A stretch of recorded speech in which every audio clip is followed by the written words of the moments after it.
myself Preeti Kohli will be continue theme 10 displacing indigenous people. Yesterday we have discussed about the topic of Australia. Today we will continue this topic. They did not foresee that in the 19th and 20th century, near 90% of them would die by exposure to germs, by the loss of their lands and resources, and in the battle against the settler. अब यहाँ पर हमने देखा कि यहाँ पर 19 और 20 century में 90% जो पीपल थे वो कुछ जर्म से मर गए बाहर जाकर, या कुछ उन्होंने अपनी लैंड्स को खो दिया, या रिसोर्सेज की कमी से, या वहाँ पर सेटलर्स के साथ बैटल के अगेंस्ट होने से वो लोग मारे गए। इस तरह से बहुत सारे ऐसे एक्सपेरिमेंट हुए जो सेटलिंग ब्राज़ील के साथ, पोर्तुगीज़ के साथ, और वो उनके साथ वायलेंस वाला व्यवहार किया गया वहाँ के नेटिव्स के द्वारा। The British had adopted the same practice in the American colonies until they became independent। जब तक वो लोग स्वतंत्र नहीं हुए तब तक उन्होंने वहाँ पर उनकी कॉलोनीज़ को स्वीकार नहीं किया। Then they continue in the Australia, तब वे ऑस्ट्रेलिया में कंटिन्यू उनके अगेंस्ट विद्रोह करते रहे, और मोस्टली उनमें से कुछ लोग वहाँ से इंग्लैंड से चले गए, कुछ लोगों को जेल में डाल दिया गया, और जो पीपल्स थे वो फ्री हो गए ऑस्ट्रेलिया में। और उनकी जो कंडीशन थी वहाँ ये हो गई कि वो did not return to Britain, वापस ब्रिटेन भी नहीं जा सकते थे। इस तरह से यहाँ पर उन्होंने बहुत ही ज़्यादा अपने आप को हेजिटेट महसूस किया, और इकोनॉमिक डेवलपमेंट भी ऑस्ट्रेलिया में बेटर नहीं था उनका, वो भी डिफरेंट था।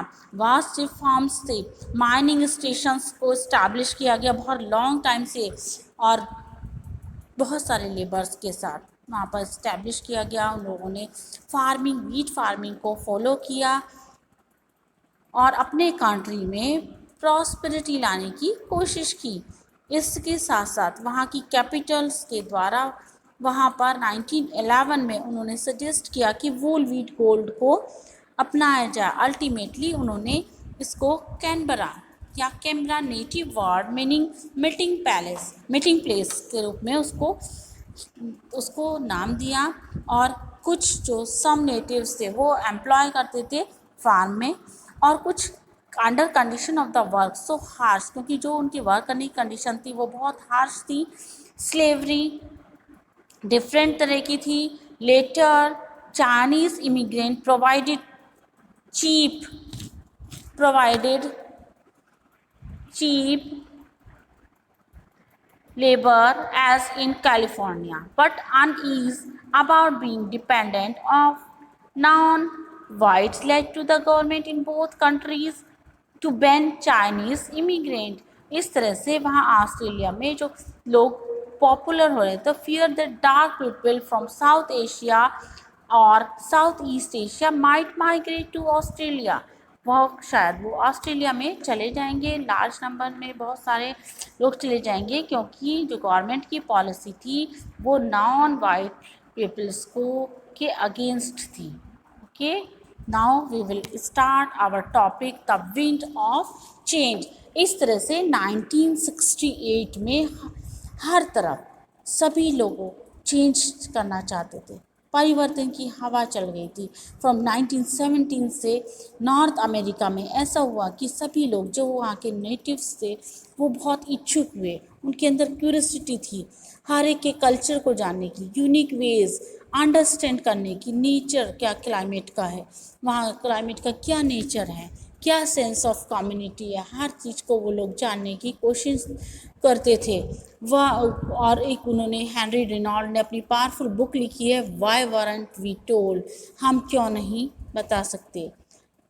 This condemn the practice of writing Australian history as though it had begun with Captain Cook discovery पर लिखी गई है। इसी दौरान यूनिवर्सिटी डिपार्टमेंट ने instituted the study native culture, gallery of native art have been added to art gallery museum have been enlarged, incorporate dioramas and immediately design room, और इन rooms को design किया गया वहाँ के नेटिव कल्चर के द्वारा, और वहाँ पर उन्होंने अपनी लाइफ हिस्ट्री को लिखना स्टार्ट किया।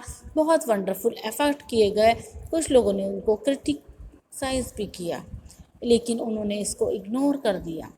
और मल कल्चरिज्म के द्वारा उन्होंने ऑस्ट्रेलियन पॉलिसीज़ को इक्वल मानते हुए वहाँ के नेटिव लोगों ने वहाँ की जो पॉलिसीज़ थी और उनको इक्वली रेस्पेक्ट किया, और वह कुछ लोगों ने वहाँ के कल्चर को यूरोप और एशिया तक पहुँचाया। लेकिन फ्रॉम 1970 तक जितने भी ह्यूमन राइट्स थे वो एक यूएनओ की मीटिंग में उनको सुना गया, और Australian public realised with dismay that in contrast or to USA, Canada and New Zealand, Australia had no treaties with the native formalizing the takeover of land by Europeans। इस तरह से government ने वहाँ पर टर्म को Australian term नेरलोस को वहाँ पर बिलोंगिंग देते, किसी से भी उन्होंने बिलोंग नहीं किया। और यहाँ पर वो जितने भी हिस्टोरियंस थे और जो भी चिल्ड्रंस थे मिक्स ब्लड के नेटिव यूरोपियंस, और फोर्सफुली उनको कैप्चर कर लिया गया, सेपरेट कर दिया अलग नेटिव रिलेटिव से। इस तरह से उन लोगों ने बहुत सारे बच्चे वहाँ पर मारे गए। लास्ट में उन्होंने उनसे अपोलाइज किया, अपोलॉजी मांगी, माफ़ी मांगी, और उन चिल्ड्रन को वाइट और कलर्ड पीपल्स के साथ ही रखने की इजाज़त दे दी।